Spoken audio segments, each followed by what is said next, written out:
चलो आज हम लोग देखते हैं कम्प्लेक्स एनालिसिस। ये सीरीज हम लोग स्टार्ट कर रहे हैं आज तो, इसमें हम लोग कम्प्लेक्स का सारा चीज़ सीखेंगे। हम लोग कम्प्लेक्स आखिर इसे कैसे आया, कहाँ से आया, क्यों आया। तो इसका पीछे एक कहानी है।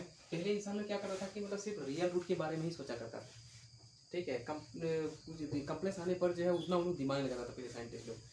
बाद में मुझे रिसर्च हुआ तो आदमी लोग कम्प्लेक्स नंबर पर आया। तो जैसे फॉर एग्जाम्पल जैसे x square plus 1 equal to 0, ठीक है। इसमें इसे सोचना पड़ेगा कि एक्स में क्या पुट किया जाएगा ताकि 1 के साथ जोड़ने पर जो है 0 आ जाएगा, ठीक है। ऐसे अगर हम लोग x square minus 1 equal to 0 है तो हम लोग तुरंत थिंकिंग कर सकते हैं कि the value of x is इधर -1 और 1, ठीक। ये हम लोग जानते हैं कि एक्स स्क्वायर इक्वल टू 1 हो जाएगा तो एक्स इक्वल टू √1 हो जाएगा, दिस इज प्लस माइनस 1 हो जाएगा। अब इसमें जो है इंसान लोग सोचना मतलब ये कर दिया, सोचना शुरू कर दिया कि आखिर कौन सा ऐसा नंबर है जो कि इस तरह का इक्वेशन को सेटिस्फाई करेगा, ठीक है। ये सबसे स्मॉलेस्ट इक्वेशन था, क्वाड्रेटिक इक्वेशन, जिसमें मतलब ये स्टार्टिंग इक्वेशन इसको बोला जा सकता है ऐसे, ठीक है। अलग अलग साइंटिस्ट अपना अलग अलग इक्वेशन किया है। तो चूंकि हम लोग जानते हैं रियल नंबर का सिस्टम में, रियल नंबर का सेट में जो है ऐसा एक भी नंबर एग्जिस्ट नहीं करता है जिसका स्क्वायर करने पर, बिकॉज हम जानते हैं पर -1 आएगा तब ही ये चीज में क्या हो जाएगा, 0 होगा। तो ऐसा एक भी नंबर इसमें देखा ही नहीं साइंटिस्ट लोग, मैथमेटिशियन लोग, ठीक है। तो जाहिर सी बात है कि यहाँ से मतलब नीड होने लगा, आवश्यकता होने लगा कि अरे भैया अब हमको एक नया नंबर सिस्टम चाहिए, एक नया नंबर चाहिए जो कि यह गुण रखे कि स्क्वायर करने पर क्या होना चाहिए, उसका -1 आना चाहिए। तो इससे क्या हुआ, रियल नंबर एक्सटेंड हो गया, ठीक है। तो एक्सटेंडेड रियल नंबर सिस्टम, ठीक है, एक्सटेंडेड रियल नंबर सिस्टम। यही एक्सटेंडेड रियल को बढ़ा के क्या नेक्स्ट नया नया नया नया नंबर रहा है, इसको हम लोग क्या बोलते हैं, कॉम्प्लेक्स नंबर। क्योंकि इसमें जितना नंबर था उसका खत्म हो गया था पावर, समझ रहा है कि मतलब स्क्वायर करने पर -1 आ जाए। तो हम जानते हैं रियल में कोई भी नंबर का स्क्वायर हमेशा ऑलवेज पॉजिटिव ही होता है, नेगेटिव नहीं होता है। तो बस इसके हिसाब से क्या है, एक नया नंबर मतलब नोटेशन में लाया गया जिसको हम लोग आई से नोटिंग करते हैं। ये जो है इसको हम लोग बोलते हैं क्या, आयोटा, आयोटा इसको बोलते हैं। नॉर्मल हम लोग इंडिया में तो आई आई आई ही बोलते हैं, ठीक है। इमेजनरी नंबर, इमेजनरी क्वांटिटी, ठीक। अब इसमें हम लोग इसके बारे में हम लोग नया नया चीज़ सीखेंगे। अब हम लोग कॉम्प्लेक्स नंबर का डेफिनेशन पर चलेंगे। हम लोग ये होगा कि इमेजनरी नंबर आया कहाँ से, कैसे आया, इंसान कैसे फंसा था, कैसे नया चीज़ आविष्कार हुआ, इसके बारे में फंसा आगे हम लोग देखते हैं। तो अभी हम लोग क्या देखें कि हम लोग एक कॉम्प्लेक्स नंबर जो है एक नया नंबर इन्वेंट कर चुके हैं जिसका प्रॉपर्टी हमको मात्र इतना मालूम है कि ये क्या होगा, आई स्क्वायर इक्वल टू -1 होगा, ठीक है। अब वो कॉम्प्लेक्स नंबर जो है ऐसे ये वर्ड को सुन के हम लोग ऐसा नहीं सुना चाहिए भैया कि कॉम्प्लेक्स है तो ये पूरा एकदम कॉम्प्लेक्स होगा। एक्चुअली मैथमेटिक्स का कॉम्प्लेक्स रहता है जब आप इसको समझते नहीं है कि नहीं। तो ये जरूरी नहीं कि ये कॉम्प्लेक्स है तो कॉम्प्लेक्स और कॉम्प्लेक्स अब सबको बोलना स्टार्ट करने लगा। पहले इसका सॉल्यूशन करना कॉम्प्लेक्स था, इसलिए ऐसा बोलते बोलते कॉम्प्लेक्स में तो कॉम्प्लेक्स नंबर ही नाम रह गया, ठीक है। इसका नाम इमेजनरी नाम रह गया, इसका इमेजनरी नंबर, इमेजनरी क्वांटिटी, क्योंकि बोलता था कि इंसान अब इसको दिमाग में सोच ही नहीं पा रहे, इमेजिन कर रहे हैं, मात्र इमेजिन कर पा रहे हैं। क्योंकि इसको मात्र इमेजिन कर पा रहे हैं कि कोई एक नंबर ऐसा होगा इमेजिनेशन में जिसका स्क्वायर करने पर क्या होगा, -1 आएगा। समझ रहे बात ना, ठीक है। तो देखो आप कॉम्प्लेक्स नंबर का डेफिनेशन क्या होगा, देखो एक रियल नंबर सोचो अपने हिसाब से 3, ठीक है, और एक इमेजिनरी नंबर सोचो 2i।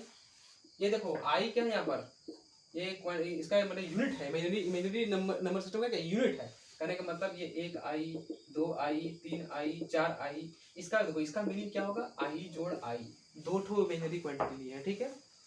2 इमेजिनरी यूनिट बोल सकते हैं, यहाँ पर 3 इमेजिनरी यूनिट लिए हैं इसका, इससे सो ऑन 4 5, समझ रहा बात ना। तो जैसे देखो एक्चुअली होता क्या है, रियल नंबर के साथ हमेशा क्या होता है, रियल नंबर के साथ हमेशा ये √1 कनेक्टेड रहता है। रियल नंबर के साथ हमेशा क्या होता है, ये √1 कनेक्टेड होता है। उसी तरह इमेजिनरी नंबर के साथ हमेशा क्या होता है, √-1 कनेक्टेड रहता है। अर्थात इस 2 के साथ या तो +i मल्टीप्लाइड हो सकता है, फिर -i। जैसे यहाँ पर 3 के साथ क्या हो सकता है, या फिर -1 या फिर +1, बिकॉज रूट का √1 का वैल्यू कितना होता है, -1 या फिर +1। उसी तरह √-1 का वैल्यू कितना होता है, या तो +i या तो -i। क्यों, ये हम लोग देख लेते हैं। √-1 इक्वल टू जैसे हम लोग i डिनोट करके रखे हैं, क्यों ये ऐसा नंबर है जिसको हम लोग i मान के चले हैं। अब देखो इसको हम लोग बोले कि -i भी होगा, ठीक है। ये चीज क्या होगा, -i भी होगा इस चीज का वैल्यू। तो हम लोग जानते हैं कि ये चीज तभी होगा अगर मान के चलो हम इसका स्क्वायर करते हैं, ठीक है, अगर इसका स्क्वायर करके माइनस वन आ गया मतलब इसका वैल्यू सही होगा। ठीक है, तो आई का स्क्वायर करेंगे दैट इज आई इंटू आई। ठीक है, तो इसका तुम लोग जानबे करते हैं प्रॉपर्टी है माइनस नहीं, बस मेरा ये तो एकदम बेसिक हो गया, बेसिक। अच्छा माइनस करके देखते हैं, माइनस आई इंटू माइनस आई। देखो माइनस माइनस तुम लोग मैथमेटिकली जानते हैं प्लस वन। ठीक है, दैट इज ये भी क्या बन जाएगा, स्क्वायर बन जाएगा, मतलब पूरा फिर माइनस बन जाएगा। इसका मतलब अंडर रूट माइनस वन का वैल्यू जो प्लस आई और माइनस आई दोनों होगा। तो ध्यान रखो कि ये जो है टू के साथ आई है, तो जितना भी इमेजिनरी क्वांटिटी होता है उसके साथ क्या होता है, हमेशा या तो प्लस आई या फिर माइनस आई मल्टीप्लाइड रहता है। वो डिपेंड करता है प्लस या माइनस है उसके हिसाब से, मतलब यहाँ प्लस आई है। ठीक है, दो तो उसका मात्रा को बताता है, कितना सारा इमेजिनरी लिए है, दो आई में दो गो इमेजिनरी लिए, तीन आई में तीन, माइनस तीन मतलब अपोजिट डायरेक्शन में जो है, ठीक है, नेगेटिव के हिसाब से जो है तीन ठो लिए हैं, या फिर माइनस टू है तो माइनस दो ठो लिए हैं। समझ रहे बात ना। ठीक है, तो ये चीज होता है रियल नंबर में, रियल नंबर के साथ ये चीज कनेक्टेड होता है, इमेजिनरी के साथ ये चीज कनेक्ट होता है। अब देखो इन दोनों को अगर जोड़ेंगे तो जोड़ना इसको संभव नहीं हो पाएगा, क्योंकि ये अलग दुनिया का होगा, ये अलग दुनिया का होगा। ठीक है, अब तो हम लोग कॉम्प्लेक्स नंबर का इसका मेन डेफिनेशन क्या है, इसी बेसिस को ध्यान में रखते हुए जो है कॉम्प्लेक्स नंबर का डेफिनेशन आया है। वो डेफिनेशन क्या है हम लोग देखते हैं उस चीज को। तो देखो यहाँ पर कॉम्प्लेक्स नंबर का डेफिनेशन क्या बोलता है कि a number of the form x plus I Y, जहां पर x और y क्या होना चाहिए, रियल नंबर से बिलोंग करना चाहिए, कोई भी रियल नंबर हो सकता है, is said to be a complex number. ठीक है, इसको हम लोग क्या बोलेंगे, कॉम्प्लेक्स नंबर। कहने का मतलब जैसे अब इससे 3 + 2i, ठीक है, तो यहाँ देखो आई मेरा मैच कर गया। ठीक है, हम लोग आई आगे पीछे मन करे लिख सकते हैं, नो प्रॉब्लम। ठीक है, तो यहाँ पर 3 में क्या हो गया, ये 3 रियल नंबर से बिलोंग कर रहा है, ये 2 में क्या कर रहा है, रियल नंबर से बिलोंग कर रहा है, ये मेरा क्या हो गया, कॉम्प्लेक्स नंबर हो गया। अच्छा और देखते हैं हम लोग, जैसे -1 क्या है, कॉम्प्लेक्स नंबर है, बिल्कुल है, क्योंकि इसके साथ हम लोग 0i जोड़ दें कोई फर्क नहीं पड़ेगा, क्योंकि ये बोलता है कि ये चीज मेरा रियल नंबर होना चाहिए, तो रियल तो 0 मेरा है ही, मतलब ये बिलोंग्स टू रियल नंबर हो गया, ये भी मेरा बिलोंग्स टू रियल नंबर हो गया। ठीक है, बिलोंग्स टू रियल नंबर हो गया, तो दिस इज इक्वल टू -1 होता है। तो यहाँ से इस कंडीशन के हिसाब से ये भी हम लोग सोच सकते हैं कि एवरी कॉम्प्लेक्स नंबर अगर a belongs to real number है, तो इस रियल नंबर को हम लोग कॉम्प्लेक्स का फॉर्म में भी लिख सकते हैं। कैसे, a plus 0i, a plus 0i, तो a प्लस 0i में क्या हो गया, ये हमारा कॉम्प्लेक्स नंबर हो गया, because this is belongs to real, और ये तो a हम लोग रियल नंबर में है, ले ही चुके हैं।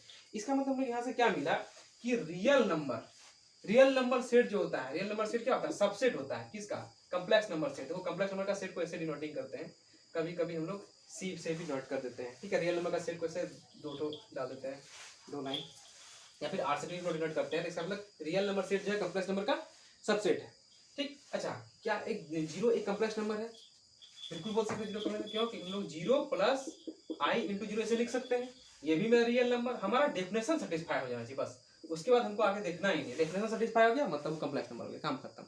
ठीक है, देखो हम लोग 0 के बारे में हम लोग पहले डेफिनेशन हम लोग सीखे थे क्या, कि 0 जो है ना ही नेगेटिव है और ना ही पॉजिटिव नंबर है। ठीक है, अभी हम लोग 0 के बारे में देखो, 0 कितना तरह का चीज हो गया, 0 देखो रियल नंबर भी हो गया, 0 क्या है, रियल नंबर भी हो गया, और 0 क्या हो गया मेरा, कॉम्प्लेक्स नंबर भी मेरा 0 हो गया। चलो अब हम लोग अगला डेफिनेशन की ओर बढ़ते हैं। अब नेक्स्ट हम लोग देखते हैं रियल एंड इमेजिनरी पार्ट्स। ठीक है, एक कॉम्प्लेक्स नंबर का है, हम लोग लेट भी कंसीडर करते हैं, हम लोग कंसीडर करते हैं कि x प्लस आई वाई जो है बिलोंग्स टू कॉम्प्लेक्स नंबर का सेट। हम लोग पता है कॉम्प्लेक्स नंबर का सेट को डिनोटिंग करते हैं, सी लिख के काट दो। तो इसका जो रियल पार्ट किसको बोलेंगे, हम लोग इसको लिखते हैं रियल। कॉम्प्लेक्स नंबर को हम लोग जनरली डिनोटिंग करते हैं जेड से, और हम लोग का मर्जी जिसको जो मन है डिनोट कर सकता है, नॉर्मली सब में जेड ही मिलता है। तो कॉम्प्लेक्स रियल ऑफ जेड, इसको लिखते हैं रियल ऑफ जेड। ठीक है, कोई कोई बुक में आर ऑफ जेड बोल देता है। ठीक है, जनरली ये रियल ऑफ जेड ऐसे हम लोग लिखते हैं। तो रियल पार्ट ऑफ जेड, जो पार्ट सिर्फ और सिर्फ रियल क्वांटिटी को ही करता है, मतलब इमेजिनरी क्वांटिटी को कंटेन नहीं करता है, मतलब ये वाला पार्ट क्या हो गया, रियल पार्ट हो गया। और इमेजिनरी पार्ट, ठीक है, I am of Z, imaginary part खाली क्या, इमेजिनरी पार्ट के बारे में बोल रहा है, इमेजिनरी क्वांटिटी नहीं बोल रहा है। इसका मतलब हम लोग खाली ये छोड़ लेंगे, पार्ट माने कितना दूर तक उसका भागा है, इमेजिनरी का दुनिया में कितना दूर भागा है। मान लो 2 रहेगा तो इमेजिनरी का दुनिया में 2 छलांग मारा है, ऐसे बोल सकते हैं। तो इमेजिनरी पार्ट हो गया, इमेजिनरी पार्ट हो गया, कॉम्प्लेक्स नंबर का जो है रियल पार्ट ये हो गया। फॉर एग्जांपल हम लोग लेते हैं 2 + 3i, sorry 3 + 2i, then real of Z, let this is Z. ठीक है, रियल ऑफ जेड इक्वल कितना 3, वेयरएज इमेजिनरी ऑफ जेड कितना हो जाएगा 2 हो जाएगा। ठीक है, तो यहाँ -2 रहेगा तो यहाँ माइनस हो जाएगा, वो डिपेंड करता है क्या साइन है नहीं है। तुम लोग अब चलते हैं नेक्स्ट डेफिनेशन की ओर। चलो हम लोग सीखेंगे purely real and purely imaginary complex number. तो प्योरली कंडीशन क्या है, प्योरली रियल हम लोग बोलेंगे एक कॉम्प्लेक्स नंबर को हम लोग प्योरली रियल तभी बोलेंगे है कि नहीं। जेड मेरा बिलोंग्स टू कर रहा है, किसे बिलोंग टू कर रहा है, सी मेरा बिलोंग्स कर रहा है, ठीक है। Z is said to be purely real, ठीक है। इफ क्या कंडीशन है इसमें कि y इक्वल टू 0 होना चाहिए, ठीक है। y इक्वल टू क्या होना चाहिए, 0 होना चाहिए। That is something plus 3 plus I into 0, ये क्या है, प्योरली रियल हो गया, ठीक है। 0 भी प्योरली रियल है क्योंकि ये डेफिनेशन को सेटिस्फाई कर रहा है, हमको इससे मतलब नहीं है कि नहीं। मेरा y पार्ट मेरा 0 होना चाहिए, मतलब 0 मेरा क्या हो गया, प्योरली रियल भी हो गया। अच्छा अब प्योरली इमेजिनरी चलते हैं। प्योरली इमेजिनरी कब होगा, जेड इज सैड, जेड तुम्हारा बिलोंग्स कर रहा है कॉम्प्लेक्स नंबर पर, ठीक है। Z is said to be purely imaginary, हम लोग प्योरली इसको इमेजिनरी कॉम्प्लेक्स नंबर बोलेंगे कब, इफ मेरा क्या होना चाहिए, x इक्वल टू 0 होना चाहिए। y के बारे में हमको मालूम नहीं, y कुछ भी हो सकता है, ठीक है। तो जैसे फॉर एग्जांपल हम लोग ले सकते हैं 0 प्लस 2y, देखो ये 0 हो गया, मेरा x 0 हो गया, बाकी y बारे में यहाँ 0 नहीं है, ये y is not equal to 0, इसलिए मेरा क्या हो जाएगा, ये चीज प्योरली इमेजिनरी नंबर हो जाएगा। दैट इज इसको शॉर्टकट में ऐसे लिखते हैं 2i 3i 4i, है कि नहीं। सब क्या है, सबका सब प्योरली इमेजिनरी नंबर हो गया। अब देखो इसमें क्या है, 0 प्योरली इमेजिनरी नंबर होगा तो 0 को देखो हम लोग 0 प्लस i 0 लिख सकते हैं। मेरा डेफिनेशन बोलता है x 0 होना चाहिए, इसके बारे में हमको मालूम नहीं क्या होना चाहिए, है कि नहीं। तो x 0 हो गया मेरा, इसका मतलब 0 भी क्या हो गया, मेरा प्योरली इमेजिनरी नंबर हो गया। ये बहुत इंपॉर्टेंट चीज है कि 0 जो है purely 0 is purely real as well as 0 is purely imaginary.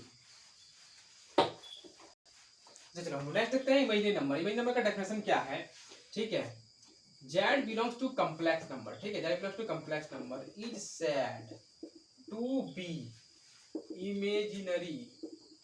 imaginary number, हम लोग इसको इमेजिनरी नंबर बोलेंगे। कंडीशन क्या है, इफ मेरा y जो है इज नॉट इक्वल टू 0 होना चाहिए, ठीक है।